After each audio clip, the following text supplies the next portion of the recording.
अस्सलाम वालेकुम। ये सुजुकी हायरूफ है और इसमें हमने हाइड्रोजन किट इंस्टॉल की है। इको फ्यूल की इंस्टॉलेशन में भी चंद एक चीज़ें रहती हैं हमारी, तो और ये अब हम आपको दिखा देते हैं कि हमने इस गाड़ी के अंदर क्या कुछ किया और हाइड्रोजन किट लगाने से क्या फ़ायदा होगा।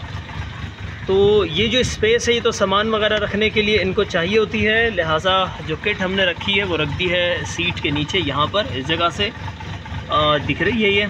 और पानी डालना होगा तो ये सीट उठा के पानी डाल लेंगे। ये वर्टिकल रिजर्वायर नज़र आ रहा है जिसमें डिस्टिल वाटर डलेगा। करंट 3.5 से 4 एम्पेयर लेगी, मैक्सिमम 5 भी ले ले तो इट्स ओके इनफ। ठीक है जी। जो गैस बनेगी वो यहाँ से चली जाएगी इंजन रूम में। ये हमारा इंजन रूम आ गया। ये फ़िल्टर बॉक्स है और यहाँ हमने अपना HHO का पाइप छोड़ दिया। HHO गैस आएगी यहाँ से इंजन में जाएगी। हाइड्रोजन किट जो है वो ऑक्सीजन और हाइड्रोजन दोनों गैसेस बनाती है। HHO इंजन में डालने से जो फ़ायदा होता है वो ये होता है कि फ्यूल मुकम्मल बर्न होने लगता है, जिससे कार्बन नहीं बनता। गाड़ी का पिक पावर इम्प्रूव हो जाता है। 30% तक हम इजीली फ्यूल की सेविंग कर सकते हैं। इंजन कार्बन फ्री रहता है। ऑयल जो है इसका वो डबल तक चलता है बड़े आराम से, क्योंकि उसमें कार्बन जाना बहुत हद तक कम हो जाता है। तो ये बेनिफिट हैं इस किट के।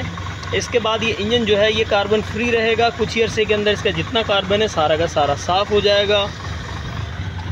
और ऑडोमीटर बताता है कि ये 85,000 तकरीबन चल चुकी है। ठीक है। और उसके अंदर काफ़ी सारा कार्बन होगा। अगर हम एग्जॉस्ट की बात करें तो इसका एग्जॉस्ट ये रहा, बेस हल्की।